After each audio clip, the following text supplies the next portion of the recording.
Minta maaf Tuan Imam dan semuanya. Selalu hamba royak dan semalam pun hamba royak.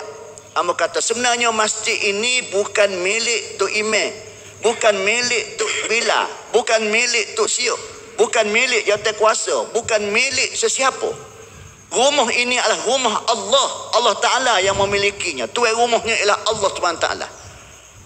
Tok Imam, Tok Bila, Tok Siok, jawatan kuasa ialah orang yang tolong mengurus rumah Allah. Sebab tu Allah Ta'ala bagi ganjaran besar. Allah Ta'ala bagi pahala besar. Orang yang tolong mengurus rumah Allah. Orang jadi Tok Imam, pahala besar. Orang jadi Tok Bila, pahala besar. Orang jadi Tok Siok, pahala besar. Orang jadi jawatan kuasa juga pahala besar. Kerana di sini adalah merupakan lubuk pahala. Memikir malam-malam lagu mana satu soh nak jadi dua, dua nak jadi empat nak jadi lapan, lapan nak jadi 19. Hak tak mari masjid nak suruh mari masjid. Hak tak sembahyang Jumaat nak suruh mari sembahyang Jumaat. Hak tak rajin dengar orang ngajar nak suruh mari ngajar. EJK memikirkan, orang barisan depan memikirkan, setiap detik memikir untuk memajukan, memakmurkan rumah aku ini sebagai rumah Allah. Aku ipala. Ingat main-main tuan-tuan. Tapi mu kena ingat.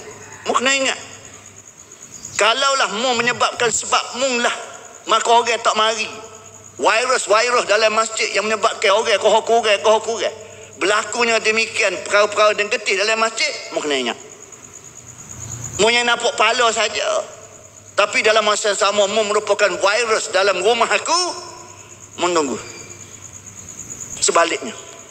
Sebab itu yang pertama sekali disebut, bila begitu keadaannya, dia kata komponen yang pertama iaitu pengurusan. Bila aku bagi amanah kepadamu supaya mu menguruskan rumah aku, maka disebut sebagai pengurusan.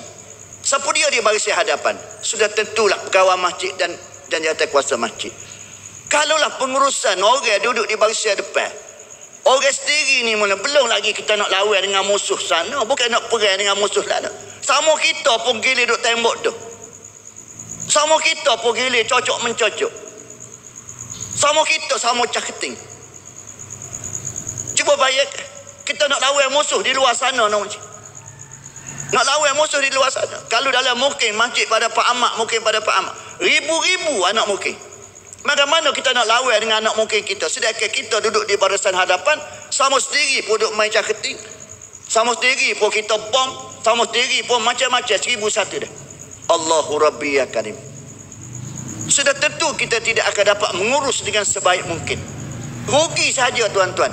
Sedangkan setiap perkataan kita, setiap langkah kita, perbuatan kita, dan apa sahaja kita lakukan, Allah Ta'ala bagi pahala. فَمَنْ يَعْمَلْ مِثْقَالَ ذَرَّةٍ خَيْرًا يَرَهُ وَمَنْ يَعْمَلْ مِثْقَالَ ذَرَّةٍ شَرًّا يَرَهُ.